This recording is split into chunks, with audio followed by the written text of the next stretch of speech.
So we have really 4 different ways of growing. We have the whole geographic expansion. We're going multi-asset type. That is the second one. I think the industry on itself is growing. So the amount of solar panels on planet Earth, but also any renewable technologies is growing. People need to charge their electric cars. We need to power the AIs so that the energy consumption is growing.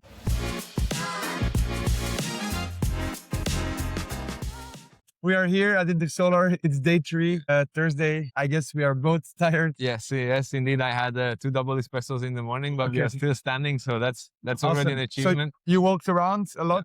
What are some of the craziest things you've seen? A lot of hardware, a lot of BESS. The BESS halls were so full. It's crazy. A lot of focus on flexibility. Everybody's talking about all the negatives of grid issues, etc., and trying to connect more projects to the grid. But it's definitely been a lot of education as well. Talking to a lot of people and catching up with people in person. I think that's the most valuable as well. Of course, I think curtailment is a problem, but it's also an opportunity. If you take on the challenge and you can actually solve it, you can make a lot of great opportunities. There are solutions out there, That's what I really learned. I think we need to be optimists. We should see the glass half full. Yeah, indeed. And, many things are changing, but as you said, there are always opportunities that are presenting themselves as well. And how about you guys? How was the show so far? Oh, it was crazy. The last 2 days have been crazy. Basically, next year we need to double the amount of demo stations, I think. The combination of existing customers coming to celebrate. We had a very cool booth party on the first night with our custom-owned beers. 10 years of Sitemark, Yeah. It's crazy to think that 10 years ago, I was a roommate with Maxime and we just said, let's do this startup thing with drones. Yeah. I had no idea I would be standing here 10 years later with 400 gigawatts in portfolio. Wow. It's just completely crazy. Yeah, that's amazing. And to see the happiness also of the customers coming and saying like, you know what, we love working with Sitemark. And also the colleagues, everyone is we're having a great time and people are having fun. And so the idea of saying we create a company that allows people to be happy and to have fun, that's just awesome. Both on the employee level, but also on But I guess the two things are feeding each other, right? So Exactly. if you have happy employees, you will have happy customers, and if you have happy customers, you will have happy employees as well. Correct. Yeah, indeed. That is the goal. In the end, we are all about being happy. Yeah. Make customers happy so they pay the bills, so you can actually pay your employees to make the customers happy. That's the basic maths of business. And exactly. You said 10 years of Sitemark. In a software business, that's like dog years, right? So it's the equivalent of probably like 70 to 100 years of human life. So, 10 years of Sitemark. So that's the equivalent of 70 to 100 years in the software business, right? So what especially these days. Indeed, like companies go bankrupt every day, new companies are born as well. And what are perhaps the biggest lessons learned over the decade of Sitemark? I think one of them is we are in a cool industry that for sure helps. The industry is growing a lot. But I think what's the most important is to just very honestly listen to your customer and to build what people need. We always have very exciting visions. We want to do more very exciting stuff. But in the end, the problems of the people are pretty simple. And so if you really are curious enough to try to understand how people work today and link that to the opportunities of the technology that exists today, you can solve very simple problems, and you can realize that pretty much everyone has the same problems. And yes, I think that made things very exciting.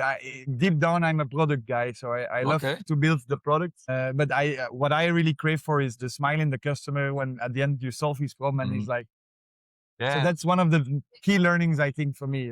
But also the interesting thing is, it's easier said than done, right? So listening to your customers and then you're delivering the product on those promises, right? Yes. What's kind of the secret sauce of Sitemark? The secret sauce of Sitemark is definitely in the people. So of course it's maybe a classic answer, but I think great people is what makes the difference all the time, because great people will take care of customers. Great people have great solutions. They're humble, they listen. And it's probably our biggest challenge right now. So with Sitemark, we are growing very fast. The challenge is that we need to fill in 15, 16 roles by December. So we're trying to hire. I'm getting tremendous amount of pressure from boards, customers that want to make more developments. But we need to find great people to be able to stay efficient and stay a very great company. And so finding great people is probably my biggest challenge. And also that brings us to the next point, right? Like exciting announcements. You already mentioned, we need to fill a lot of roles. So correct. So if you're looking for a great job at Sitemark, please apply. Yeah, so we'll link to the website below as well, but sitemark.com, you can always find the details there. Exactly. But perhaps what would be some of the key next steps for the company? So do you have any exciting announcements? Anything that we can hint on? Perhaps something a little bit in stealth mode as well? It's a good question. I think we are going multi-asset type. I think a lot of people don't know that, but we are not just doing solar. We are doing also BESS. We are doing construction of wind turbines, for example. We are doing a bit of hydro. We've done, of course, power line, grid lines. So we're doing all of the assets linked to the renewables throughout the entire life cycle. And that's really cool because we have really 4 different ways of growing. We have the whole geographic expansion. We're going multi-asset type. That is the second one. I think the industry on itself is growing. So the amount of solar panels on planet Earth, but also any renewable technologies is growing. People need to charge their electric cars. We need to power the AIs so that the energy consumption is growing. I think it's exciting to know that these days renewables is actually the most cost-effective way to produce energy. So I'm very excited about all these growth verticals and the position Sitemark can play. I think also in terms of what we believe is the future for Sitemark, now that we've done the first 10 years, we were thinking about what are the next 10 years of Sitemark. Okay. Do you have a 10-year plan? You're almost like Elon. We do kind of have a 10-year plan. I believe the 10-year plan will be focused on 2 different verticals. One of them is automation and robotics. So what we believe there is that we are not limited to only drones. Today we also have fully automatic drones, of course. But we also have rovers. So we have like little robots driving around on site, capturing MC4 connectors, barcodes from the back, things like that. So to capture data, this is already there today. But I believe that in the coming years, we will also have robots that can resolve items. So we will have robots and drones to capture data, Sitemark to process the information, AI to drive decisions and to prioritize actions to resolve. And then we will have robots to actually go and resolve the problems that were found by the other robots so that we can really have a complete loop from detect to act and resolve, everything automated. But closing that loop is actually quite difficult, right? Because we are kind of alternating between the software dimension, the hardware, and integrating the AI as well. So correct. How are you guys thinking about stitching all of these pieces together? Well, it's a good question. So I think capturing the data is something we're very good at. Structuring the data, we're also very, very good at with our electrical and mechanical digital twins. So we know exactly where everything is, the location with the GPS. We have 3D models. So having that digital twin is actually a huge advantage when you want to deploy robots because the robot understands the physical world through the model we've built. And then it's down to basically having the robots that can do the actions. Okay. If you look at robots today, I think especially in the last 1.5, 2 years, we've seen tons of robots. I think the main weakness of robots is still interacting with the physical world. It is very difficult. So you need a lot of compute power. You need a lot of good models.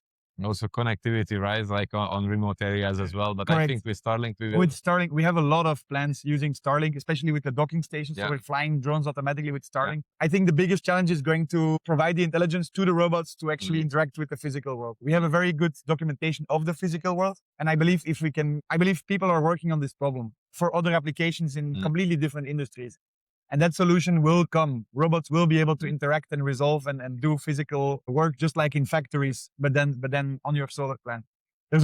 We have customers who are, for example, building plants already in an automated way. So installing the modules on the tables, things like that. There's automatic piling robots. So these robots are coming both in constructions and in maintenance. And we want to be the platform that makes it possible to integrate all these different robots and to help asset owners, EPCs, to automate their processes and to be more cost efficient so we can basically accelerate the transition to renewable energy globally. Wow. So those are huge plans then. So we have to be ambitious. Huh? Yeah, that's true. And I'm wishing you the best of luck. I think it's a great path that you are on. And thank you for, putting all this effort into really helping us reach net zero and all the renewable goals. But nice to see you here and good luck going home. Well, we are lucky to have people like you to come and listen to our stories. So I'm always a big fan of the Soliverse podcast.